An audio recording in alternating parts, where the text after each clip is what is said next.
Good morning and welcome to the first Indiana Civic Day. We hope maybe we can have more in the future. This is our first. Sponsored by Center for Inquiry Indiana and the Indiana chapter of Americans United for Separation of Church and State. I am Reba Boyd Wooden. I'm the Executive Director of Center for Inquiry Indiana, and we are honored to have as speakers this morning the top person from each of the sponsoring organizations, Ron Lindsay from CFI and Barry Lynn from Americans United. Also, there are speakers and others present representing local organizations who share our interest in the issues being discussed.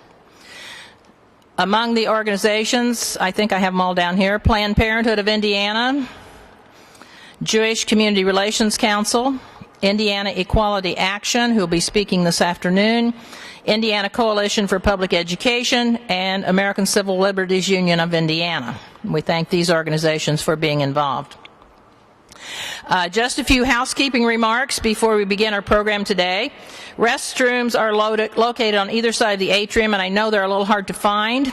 If you walk down to where the wedding starts, go this way for women, this way for men. I think you'll find it. They're a little bit hidden. Every time I'm over here, I'm running all over the place trying to find the restrooms. There are code letters in the corner, the right-hand corner of your name tags. These are coded for what kind of lunch you ordered, if you ordered a lunch for the reception and dinner reservations. And LT means you ordered a box lunch with a turkey sandwich, LB beef sandwich, LV veggie sandwich. The R means you made a reservation for the reception, and we still have room, so if you didn't make a reservation, you're welcome to come over to CFI Indiana at 4:30 for the reception. Dinner reservations, we still have a few left there if you'd like to go to Sam's Cafe and Tavern with us tonight at 7 for dinner. Lunches will be delivered at the State Library. You can see the wedding set up down here. That happens this afternoon. That's why we have to leave and have our afternoon session elsewhere. The lunches will be delivered at the library. So when we break for lunch, you will go over to the State Library, which is just across Senate Avenue to the west, right straight across from the parking lot. Your lunch will be there, you eat it there, and then we'll have the afternoon session there. Please be sure to pick up the type that you ordered, because I tried to count them out so that they should come out correctly, so everybody gets the lunch they ordered. Take a look at the red folder you received. In the folder you will find a schedule for the day, speaker biographies. In the interest of time, we will not be giving lengthy introductions of the speakers, so if you want more information, you can read that in your folder. There's paper for note-taking. We have extra paper and pens at the registration desk if you need it, and an evaluation form, which nobody hates those worse than I do. But it is very nice if you would fill those out. We'd appreciate it very much if you would do that sometime before you leave the conference and turn it in to one of our registration people. Again, welcome and thanks for coming. As a native Hoosier, I am delighted that we were able to hold this meeting in this historic building and to have a collection of people who support the separation of church and state in this magnificent building, which has been the home of the Indiana state government since 1888. The framers of our state constitution had great intentions for separation of church and state. Article 1, Section 4 of the Indiana State Constitution says, "No preference shall be given by law to any creed, religious society, or mode of worship, and no person shall be compelled to attend, erect, or support any place of worship or to maintain any ministry against his consent." And Article 1, Section 6 says, "No money shall be drawn from the Treasury for the benefit of any religious or theological institution." However, as will be discussed today, we have lawmakers today who seem to ignore the Indiana State Constitution in regards to separation of church and state. Just this past month, many of us have been involved in opposing Senate Bill 89, which was a bill to allow the teaching of creation science in our public school science classes.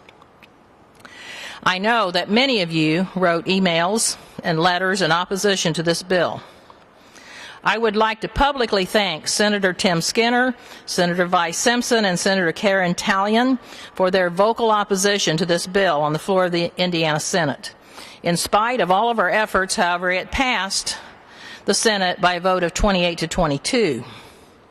Since the vote, even some senators who voted for the bill have expressed in replies to our letters that it was a mistake.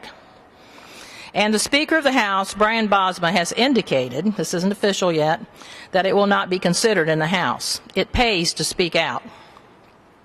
I had invited Senators Skinner, Simpson, and Talion to join us today so that we could honor them in person. I received emails from Senators Skinner and Simpson expressing their thanks for being invited and that they regretted that they could not attend because of other commitments. Please send them an email or letter and express your personal thanks to them. And let's give them, the other senators who voted against this bill, and ourselves a big round of applause for our efforts in opposing this bill.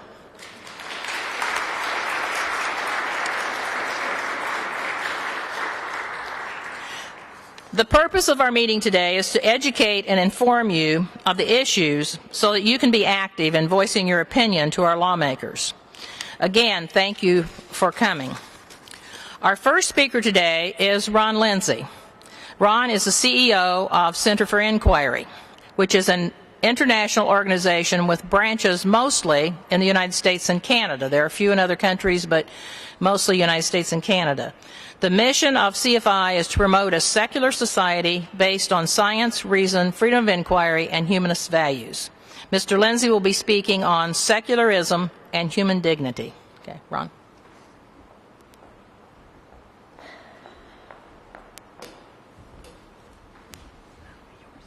Okay, great. Thanks, Reba. As you can tell from the title that's displayed on the PowerPoint, this is not actually the PowerPoint I had prepared for this talk. That PowerPoint is not being read by this computer. But as luck would have it, on the same USB drive, I had a PowerPoint that's kind of the father of the PowerPoint I prepared for this one.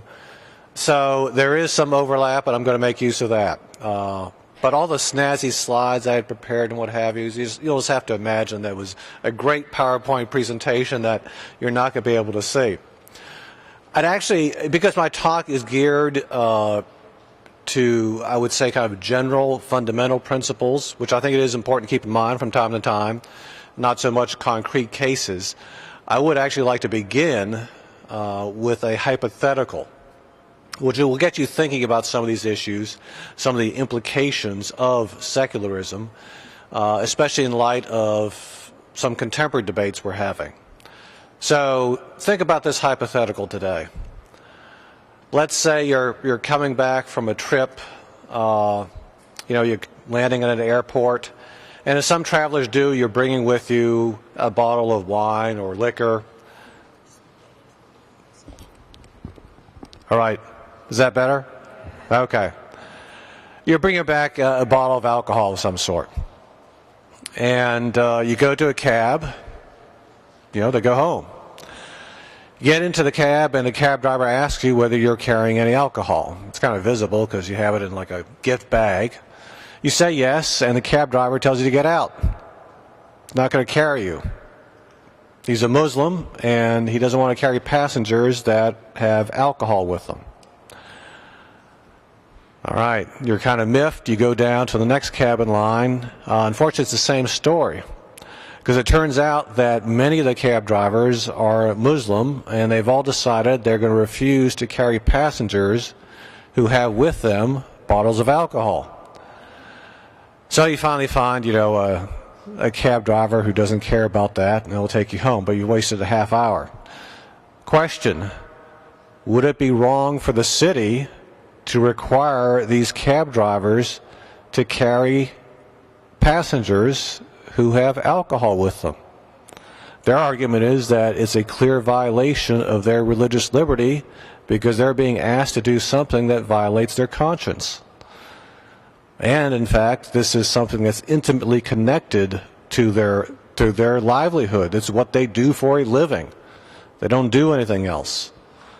So if they're asked to violate their conscience in this regard, it's going to have a tremendous impact on essentially their life.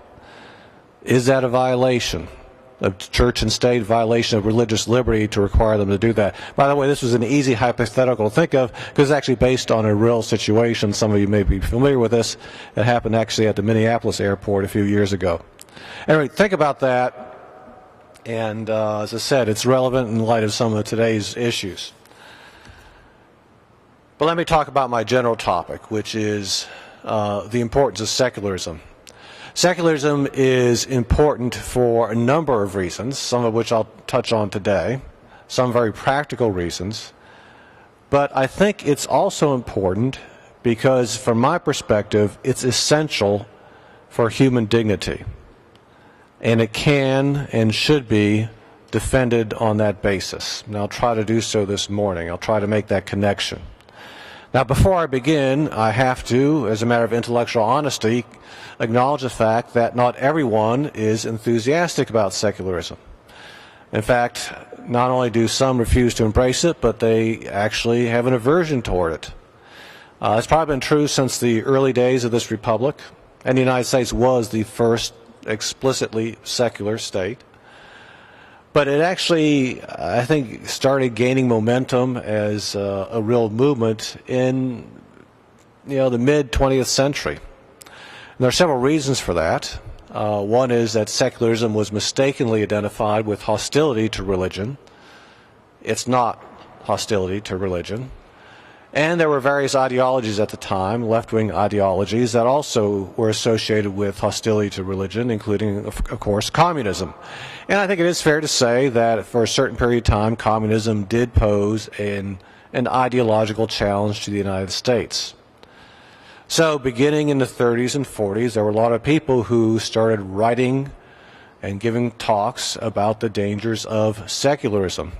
And right here you'll have to imagine I have a slide of one of the great intellectuals of the 20th century, J. Edgar Hoover, who actually wrote a number of books.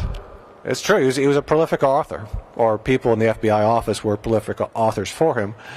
And actually one of the speeches he was, and I actually didn't know this until I did the research for this talk, one of the speeches he was most known for was a speech called Secularism, Breeder of Crime. And it was a very popular talk at the time. And I'll just give you the nugget. This would have been on the PowerPoint slide. One of the quotes from that speech. He said, "The criminal is the product of spiritual starvation. Someone failed miserably to bring him to know God, to love him and serve him."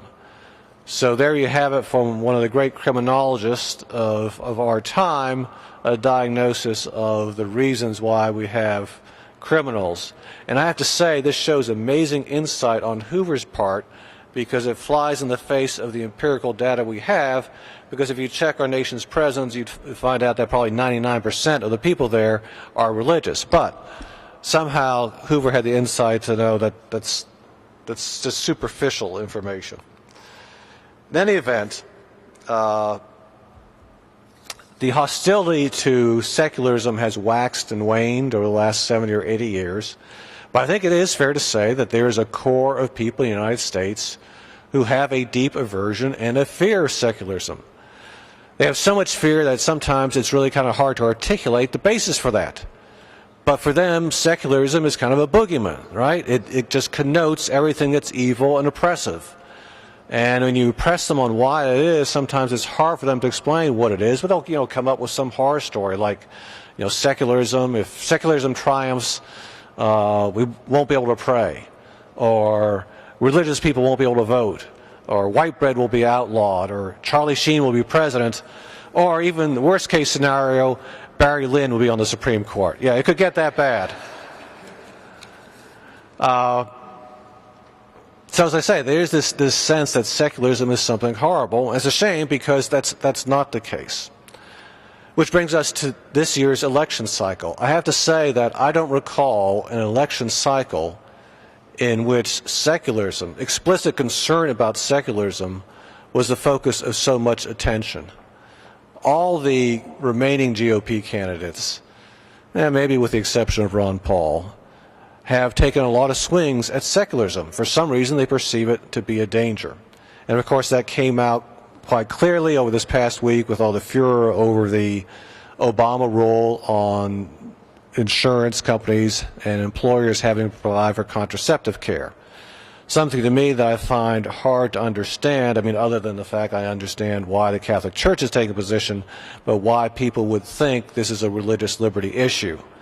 If a religious institution is acting like a secular employer, then one would think that it should follow the rules that other secular employers follow. Nonetheless, this has been spun, and here I had a screenshot from Romney's website where he is asking people to sign a petition about the assault on religious liberty that's somehow implicated by this rule. As I said, it's somehow, yes?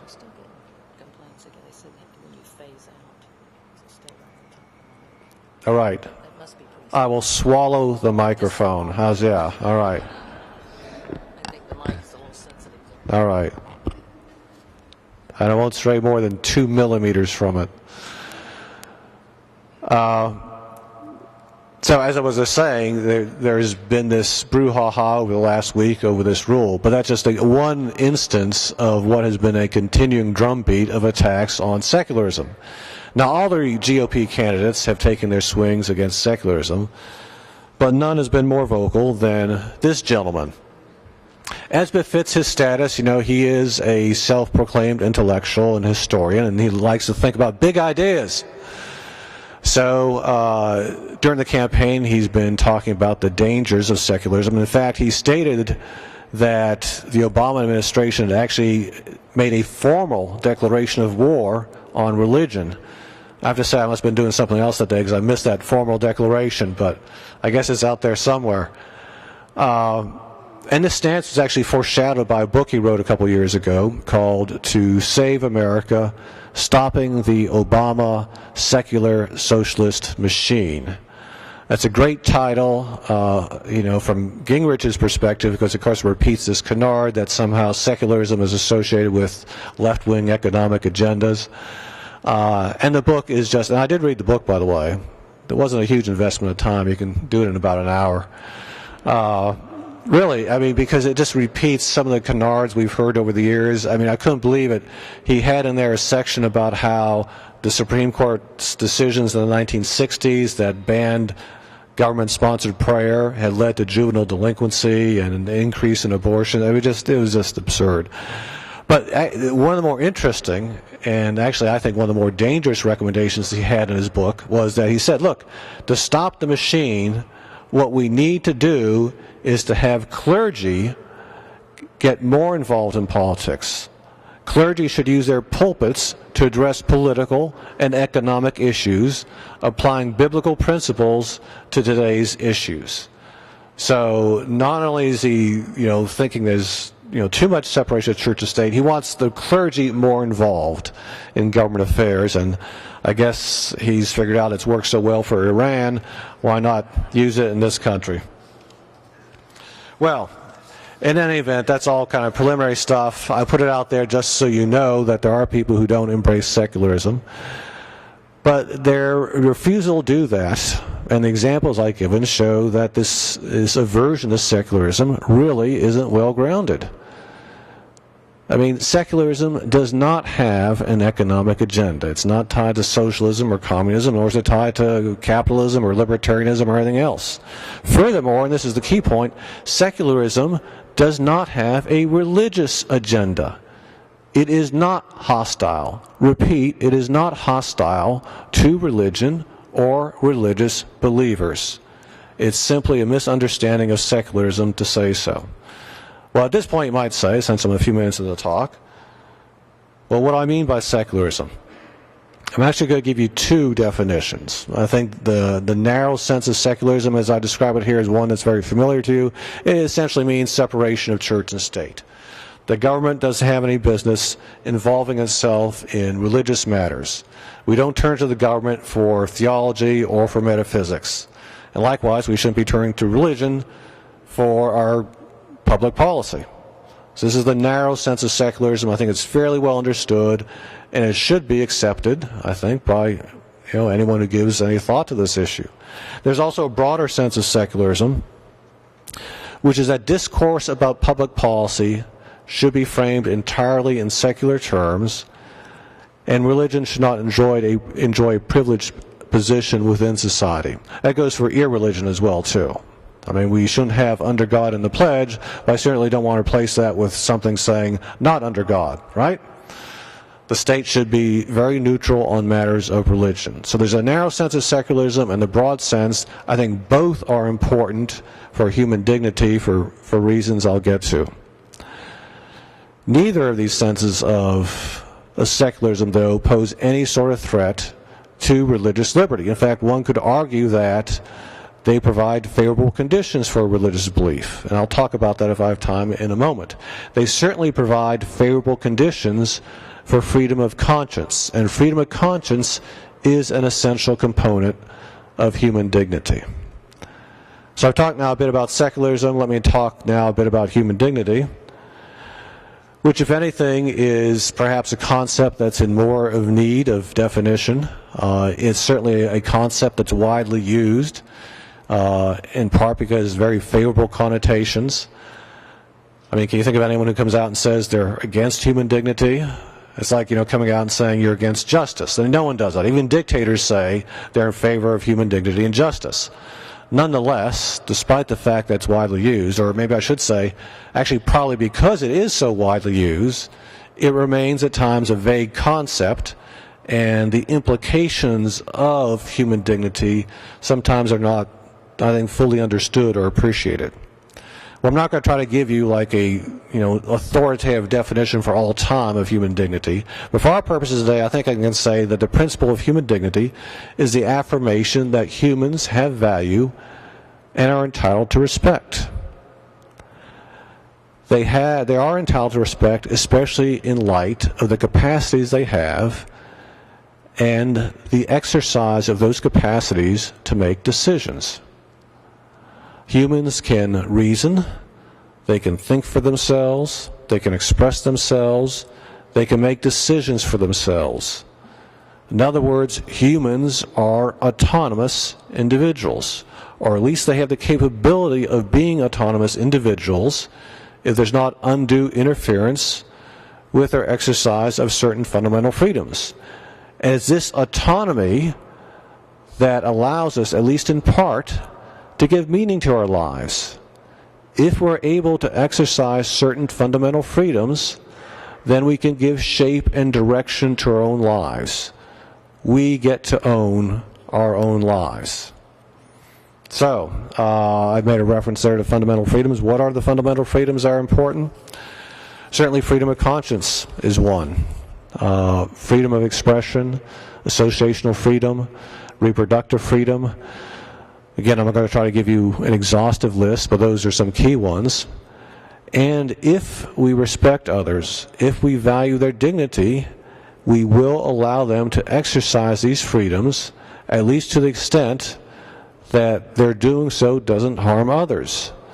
These freedoms carve out a sphere of personal autonomy in which the state and others should not interfere.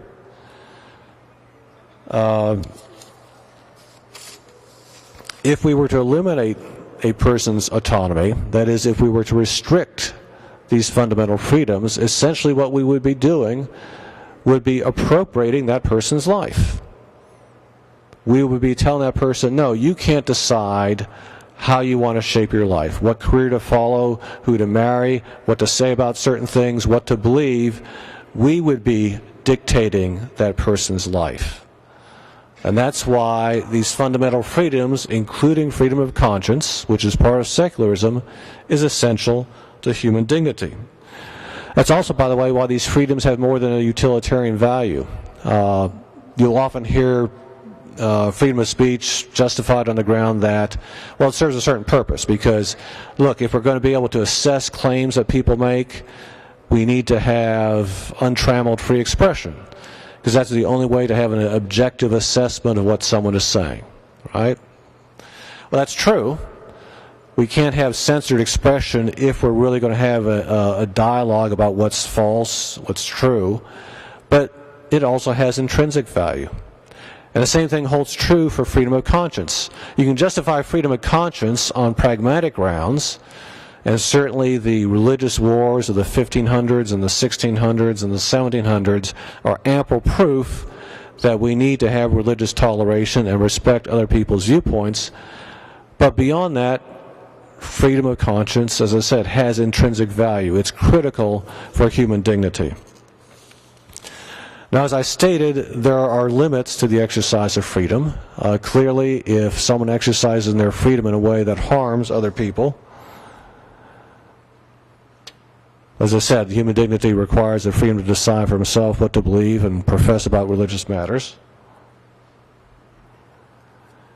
If we exercise our freedom in a way that harms other people, then we can restrict those freedoms. But the fact of the matter is, as I think we all know, believing in God and expressing that belief in God, or not believing in God and expressing that disbelief in God, by itself harms no one. This is maybe one of my favorite quotes from Jefferson, who said, "It does me no injury for my neighbor to say there are 20 gods or no gods. It neither picks my pocket nor breaks my leg." This is a fundamental truth, unfortunately often overlooked. It really does us no harm. We really shouldn't give a fig what other people believe. It's their business. Now, sometimes, if they apply their beliefs in such a fashion that they're interfering with the lives of others, yes, that's when we have a right to be concerned. But the simple fact that someone is a Christian, a Hindu, a Muslim, an atheist, what have you, that is their business. And if we respect human dignity, we should respect their beliefs. So accordingly, at least I would submit, to protect human dignity, the state cannot interject itself into religious matters. People should be free to come to their own decisions about God or the gods or about supernatural matters in general without any sort of prodding, supervision, or compulsion by the state. Now, the way I've described secularism should make it something, I think, very amenable to religious believers. There's nothing in what I've said so far that shows any hostility to religion. And in fact, I think secularism is a friend to religion. I think it's helpful to bear in mind that the people who gave us the First Amendment were all religious. Sometimes my atheist and humanist friends will say, oh, some of these people, they must have been atheists or what have you. Actually, no. I don't think there's any historical evidence for that. Certainly no convincing historical evidence. Yeah, you had a few of them were kind of tepid deists. Jefferson was probably a deist. But you have a lot of other ones, including James Madison, who was the driving force behind the religion clauses in the First Amendment, who was a devout Christian. And he and many other of the founders saw no contradiction whatsoever between a strict separation of church and state and religious freedom. In fact, they saw that, and I think quite rightly, as something that would provide favorable conditions for religious belief. To some extent, they've been proven true.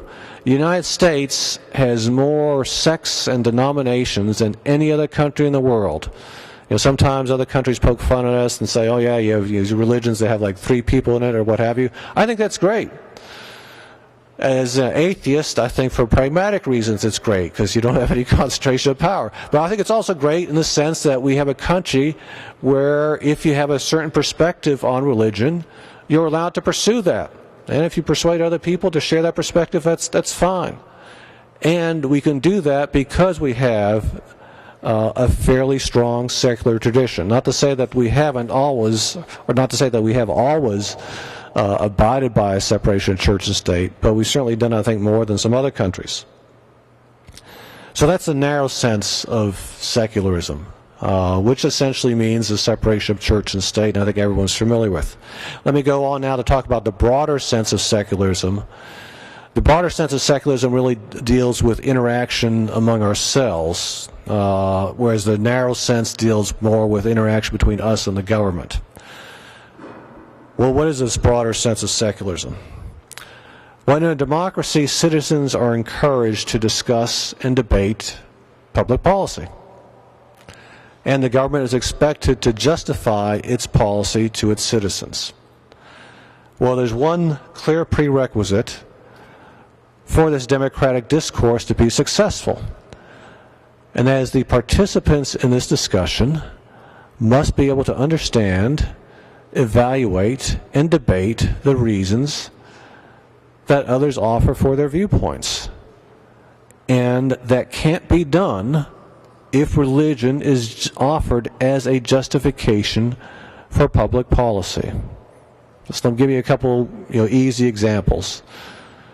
You're debating same-sex marriage, and someone says, well, I just can't support that because I'm a believer, and I believe in the Old Testament, God said homosexuality is an abomination. So we certainly don't want the state legitimizing this abominable practice by saying that two people of the same sex can marry.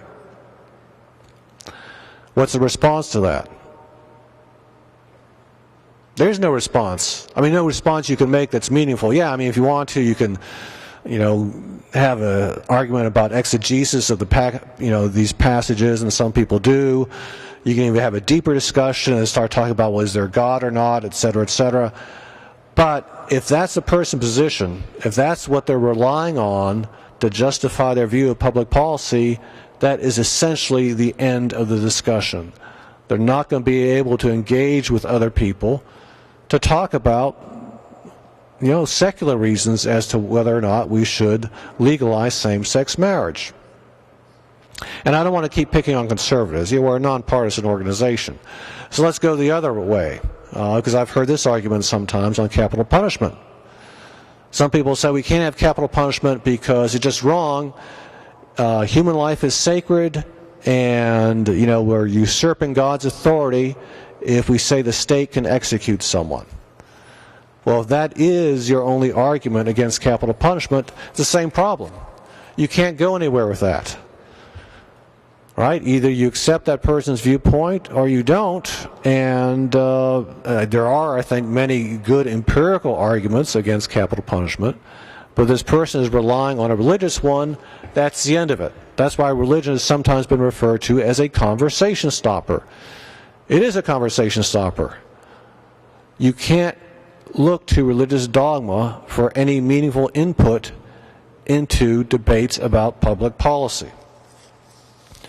Now, you might say at this stage, well, maybe in the abstract that makes sense, but isn't that essentially implying that religious people, many of whom look to religion to provide guidance on moral values, isn't that shutting them out from public policy discussions? Or at the very least, they'll have to kind of mask their religious views and restructure their arguments in secular terms. This was a complaint that was made, by the way, in a book that came out, I guess it's been 20 years ago now, by Stephen Carter, called The Culture of Disbelief. He said, he'd run into this argument, and he said, look, what the secular people are saying is that religious people are required to rephrase their religious arguments in secular terms. And they shouldn't be required to do that. And my response to that is, why? Why not? What's wrong with that?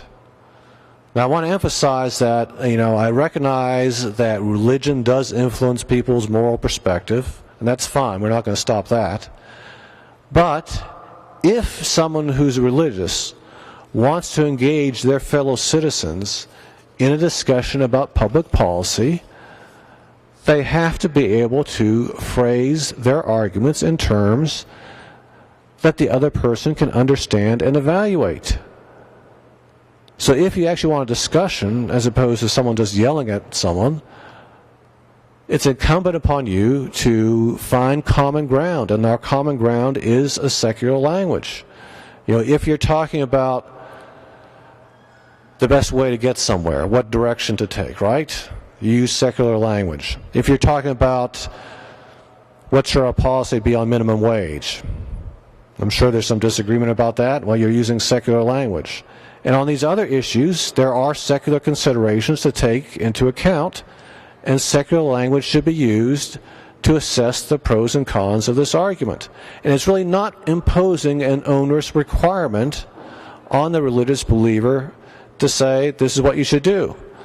In fact, I think it serves as a much-needed check on their arguments, because think about it this way. if you're not able to recast your religious argument in terms that other people can understand, maybe you're misreading God's will, because, I mean, why would God want you to follow a rule that you can't explain to other people? I mean, does that make a lot of sense? I don't think so. So, contrary to what Stephen Carter and others have said, I think it's perfectly proper to say that religious people should frame their discussion in secular terms. And then really, what's the alternative? If you're saying that's not the case, that instead they can use their religious arguments in public policy discussion, well, I think they're not really showing respect for other people's viewpoints. Because if what you're saying is, this is what my religion tells me to do, and this is what I'm going to follow, well, you might as well just use your Bible or your Quran or your, whatever religious writing you have as a weapon, and just beat someone over the head with it. Because really, that's what your message comes down to. What you're saying is, accept my religious dogma, accept my religious dogma, accept my religious dogma. That's not democratic discourse. That's your religious voice trying to outshout others and impose your will on others.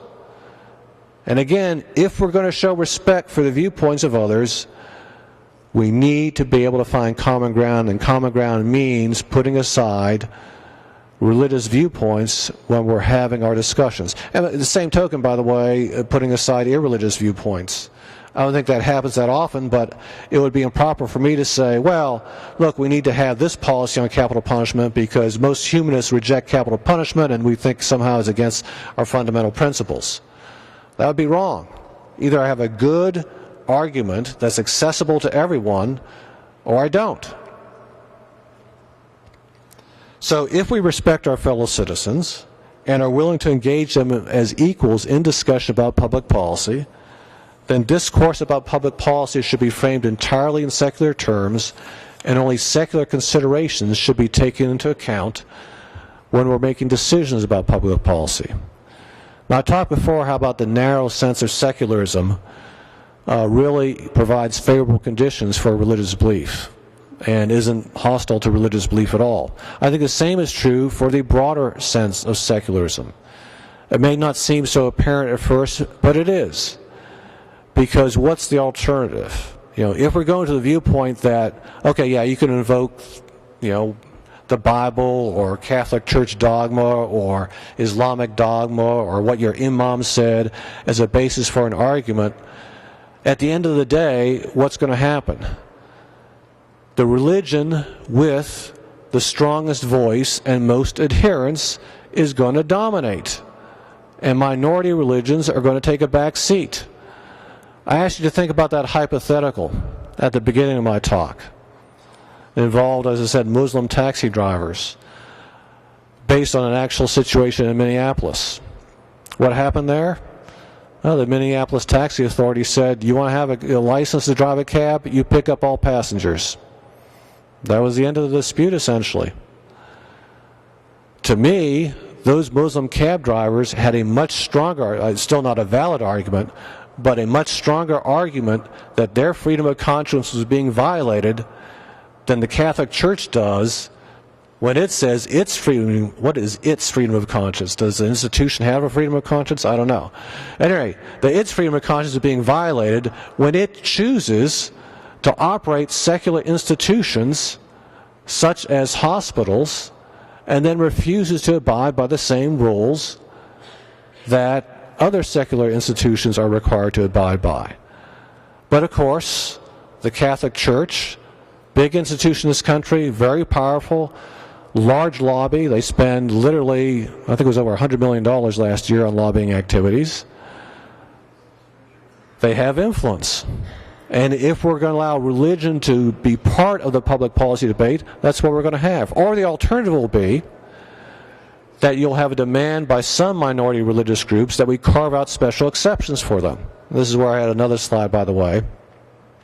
This is a problem more in Europe than it is now, but in many European countries you have a demand by some Muslims for special Sharia courts. In other words, courts that will apply Islamic law for people who are Muslims. They want to carve out essentially a separate judicial system. And in fact, today I promised I'd do this because we have an organization in Britain that we do some work with called One Law for All. They're having a rally, in fact probably as we speak, to protest this effort to create Sharia courts and create special exceptions. But that's what you'd have. Either you're going to have the religions that have the most influence and the most members dominate, or you'll have a push by minority religions to carve out special exceptions for them. And the idea of one common secular society will fade in the background. I think ultimately everyone, religious and non-religious, will be a loser.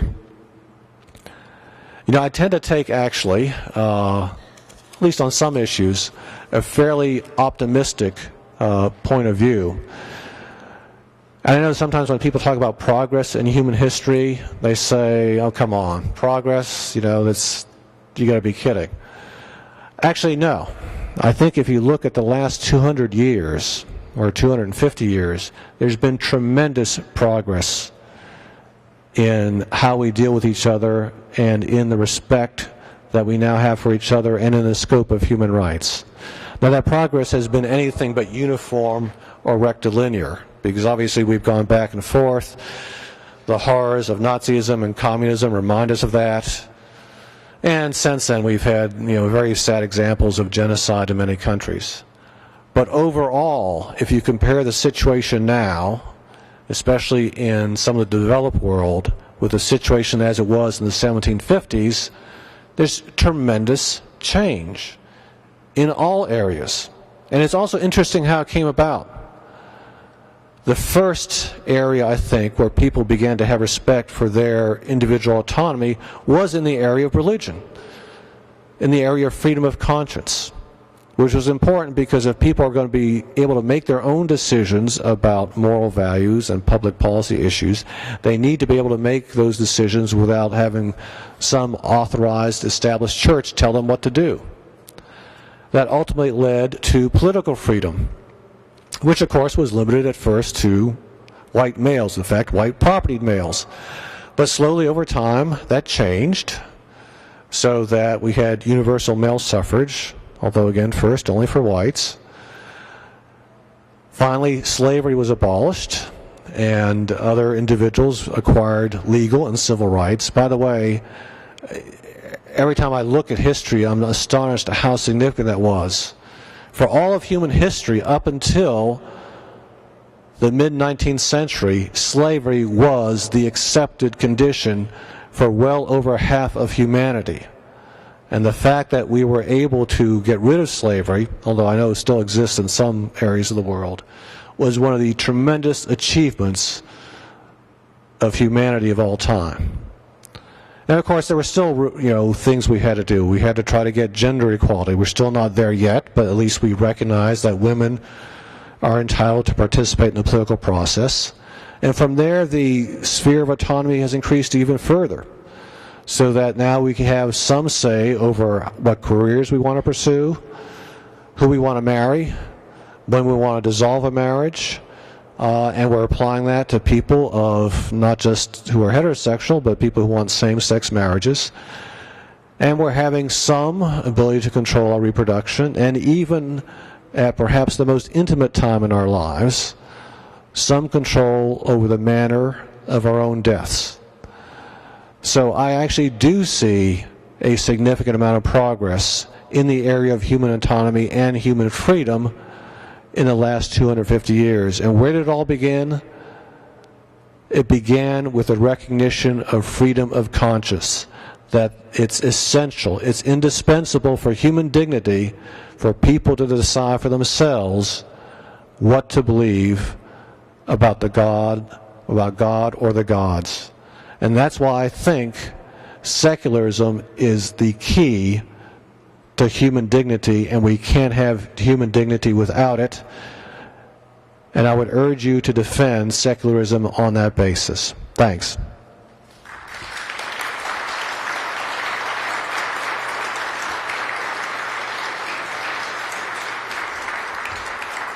I don't know if we have time for questions. Okay. time for a few I questions. don't have a mic, so just raise your hand and you can, just tell them. Raise your hand if you have a question. If you have a question, just raise your hand. We'll take a few for Barry. We weren't able to get audience mics, so. Yes.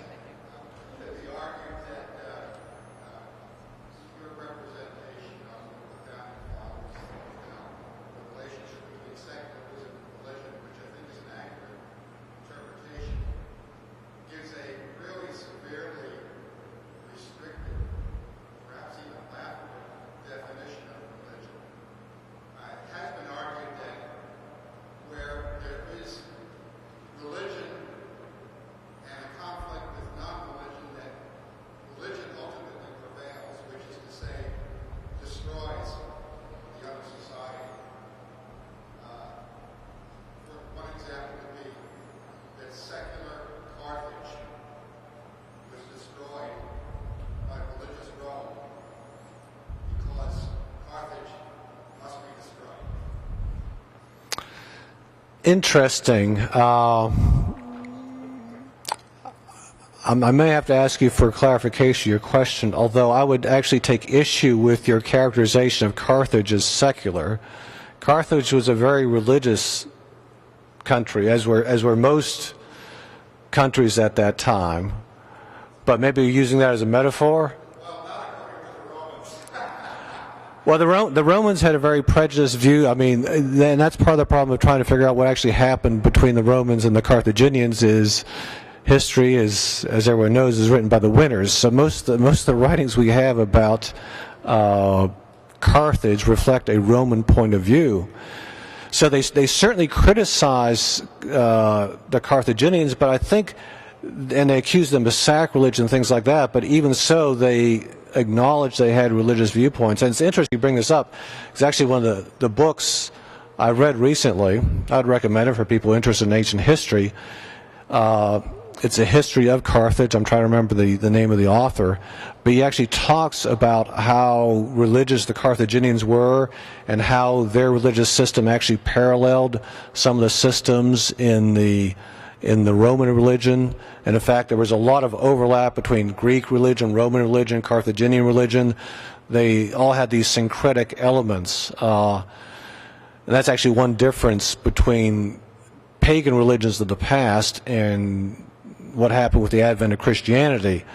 There was a lot of toleration in the sense that people just tend to accept if you had a different god, they would accept that god into their pantheon, maybe not give them the same type of prestige, but there was no idea that, well, gee, because you're worshiping Baal, that somehow you're not religious. No, fine, that's your god. You give him more emphasis than we do to Zeus or Jupiter, but that's fine. So I don't know if that answers your question, but yeah. Yeah. Let me take the other question. And I'll be around all day, by the way, if you want to follow up. Yeah.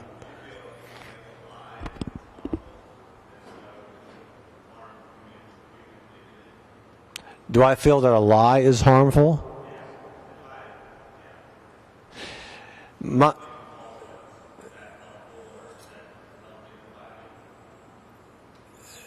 I believe that experience has shown, I could give a longer argument for this, that some of the common rules that most people accept are correct in the sense that if we want to have a society in which we cooperate with each other, which I think is one of the prime objectives of morality. I mean, morality, evolved naturally, but now we can think of it from a rational point of view. Should we have this institution? Is there a rational justification for it? And I think there is, because morality helps facilitate cooperation. And that's kind of the bottom line, and ensure peace and what have you. And one of the things that helps ensure cooperation is our ability to rely on the veracity of others. Because if we get in a situation where we can't rely on what others are saying, then we're not going to have a cooperative society. So what I do, because I'm not a believer, and I know this is something that is sometimes used against humanists, I don't believe there are things, in fact, I just think there's the wrong way to approach morality to say, oh, there's something absolutely right or wrong. which isn't to say there aren't things that are right or wrong, but they are presumptively right or wrong. So I would say that in most instances, it is morally wrong to tell a lie. But as you know, if you ever took an introductory philosophy course, you can always think of some examples where you would say, well, in this case, the lie may be justified, right? You know, the one they always use is Gestapo comes by your house because, you know, you're a loyal Nazi, but they're doing the whole search for Anne Frank, and they have to ask you anyway because you're on the list. So they knock at your door and they say, oh, I know here, whatever, Drockelmeyer, you know, you don't have Anne Frank here, but just so I can put on my report, are you hiding Anne Frank? Well, Anne Frank's in the attic upstairs. So what are you going to do? Say, well, as a matter of fact, she's up in the attic upstairs. No, you're going to lie. Because in that circumstance, the lie is morally justified. But those are rare exceptions. So that's a long-winded answer to say that lies are presumptively wrong. Nonetheless, you can think of exceptional circumstances where it would serve a greater good and wouldn't harm the institution of, you know, relying on other people if I told the lie in this one circumstance. Because frankly, if it, you know, at the end of the day, the Nazis no longer regard you as reliable, that there's no harm, you know, to the greater good, probably. Does that address your question?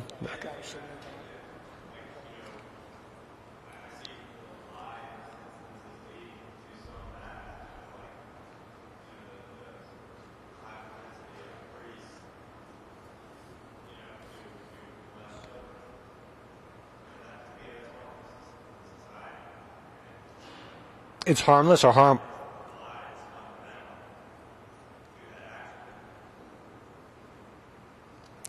Yeah, so you're saying that is harmful conduct, right? Yeah, sure it is. Yeah, I would agree. And it's an abuse of trust. It's harmful on many different levels. I mean, it's inflicting huge psychological damage on the children, and in that circumstance, there's no justification whatsoever for that deceit. So yeah, I would agree with that. That's probably it for. Okay, great. Thank you.